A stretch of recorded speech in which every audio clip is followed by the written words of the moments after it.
নমস্কাৰ সকলকে ধন্যবাদ জ্ঞাপন কৰিছোঁ মোৰ টপাৰ বেবী ইউটিউব চেনেল চাই থকাৰ বাবে।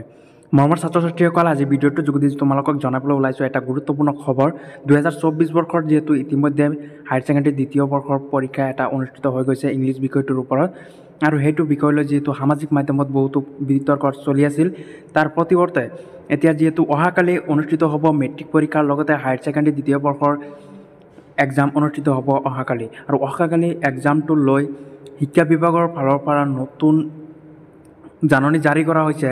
শিক্ষা বিভাগৰ ফালৰ পৰা কৌতুৰ হৈছে যে 2024 বৰ্ষৰ যিটো এক্সাম অনুষ্ঠিত হ'বলৈ গৈ আছে যাতে সুনিশ্চিতৰে হয়, কোনো বেমাজালি নহয়, সেইটো উদ্দেশ্য লৈ অহাকালি এক্সামটো যিটো অনুষ্ঠিত হ'ব সেইটো এক্সাম চেণ্টাৰত কঠোৰ পৰিৱেশ থাকিব।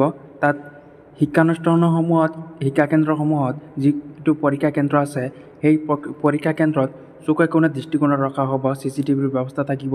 মেট্ৰিক পৰীক্ষাৰ্থীসকলে যিহেতু অহাকালি অনুষ্ঠিত হ'ব, যাতে প্ৰশ্ন কাকত ফাদিলৰ কোনো সম্ভাৱনা নাথাকে সেইটো লৈ কঠোৰ হৈছে শিক্ষা বিভাগে। আৰু শিক্ষা বিভাগৰ ফালৰ পৰা যিহেতু ইতিমধ্যে হায়াৰ ছেকেণ্ডেৰী দ্বিতীয় বৰ্ষৰ ইংলিছ বিষয়টোৰ প্ৰশ্ন কাকত ফাদিলক লৈ নতুন এটা পৰিৱেশ সৃষ্টি হৈছিল যে এক্সামৰ প্ৰশ্ন কাকত ফাদিল হৈছে, কিন্তু অহাকালি যাতে তেনেকুৱা পৰিৱেশৰ সৃষ্টি নহয় সেইটো সাপেক্ষে শিক্ষা বিভাগৰ ফালৰ পৰা ছাত্ৰ ছাত্ৰীসকলে এক্সাম চেণ্টাৰত সময়মতে উপস্থিত হ'ব লাগিব।